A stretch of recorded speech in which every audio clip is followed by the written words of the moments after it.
Hello, this is the second of the Regency History Lives that I'm doing. Andrew Knowles, that's me, half of the Regency History team. Regency History is it's a website basically that I run with my wife Rachel. We've been blogging, writing, researching about the Regency period, late Georgian period for well over 10 years. I've got really involved much more in the last couple of years, and we just love sharing what we do. We love sharing about the late Georgian and Regency period, the whole Jane Austen period and the period of Prince Regent, the period just immediately before the Victorians, time when the Industrial Revolution was just getting going.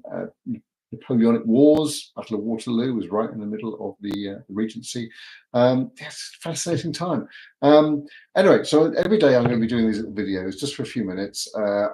Maybe somebody will start watching at some point, which is fine, but this is early days. And I'm just going to share where I'm at because I know quite a lot about the Regency now, and I've learned a lot over the last couple of years. I knew a reasonable amount before that, but don't know everything. And I just want to share sort of my journey of learning about this stuff with you, which you may or may not find interesting. If you're an author, if you're somebody who loves writing about the Regency period or reading about the Regency period, just curious about it, then you might find these videos interesting. And feel free to ask questions. It's always great to get questions and to help answer those. I love doing research. I'll get Rachel on some of these videos in due course, but right now it's me. And the plan is for these videos right now to be probably about 5 minutes long, no more than that. And if I keep looking away from the camera, to the screen, which is there, then I can actually see what's going on. And I can see that there's 0 viewers, but that doesn't bother me in the slightest. Right, so today I've got a couple more minutes left to go. And what am I going to talk about? Well, I've got a great pile of books here on my desk. And let's have a look at some of them. So I get some books sent to review. So this is one that's come in quite recently, One Crew, the R and Li's official 200-year history. And why I choose these books, I'm given the option to choose which books I review. And I chose this one, well, 200 years ago. That's 1824. That's just after the Regency and the reign of George IV. So, in the origins, obviously, of the RNLI, that's the Royal National Lifeboat Institute. That's the folks who run lifeboats around the coast of the UK.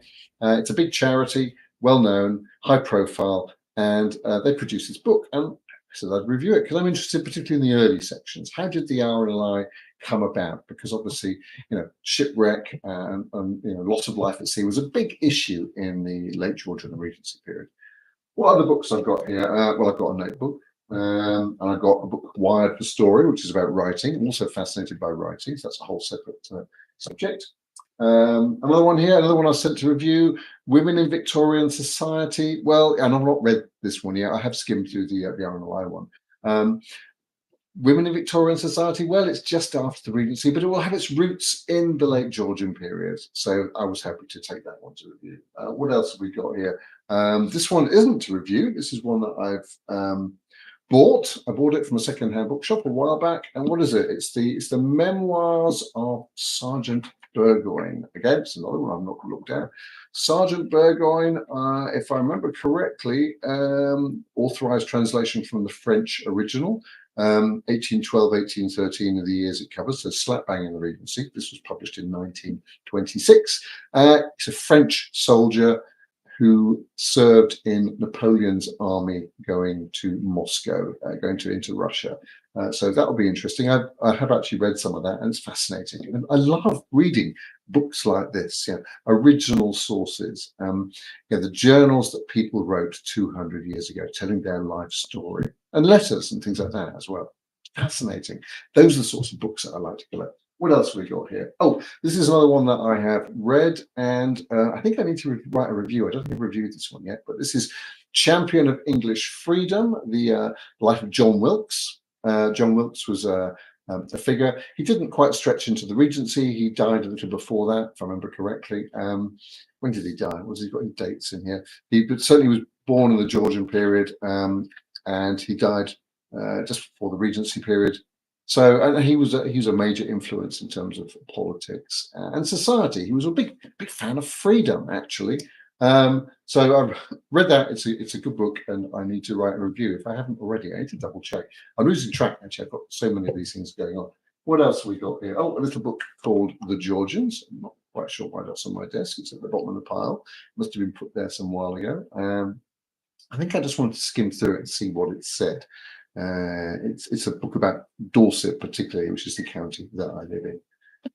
Anyway, there we are. That's a quick tour through some of the books on my desk. And these are the sort of books that I'm often looking at. Got loads more in the other room. We'll explore the bookshelves a bit further. But this is how I keep up to date. Keep up to date? How to keep up to date with the Georgians? This is how I keep my knowledge going. Every day I'm looking into some of these books and learning something new. So there we are. That's it for today's video. And hopefully I'll be back and see you tomorrow. Thank you for watching.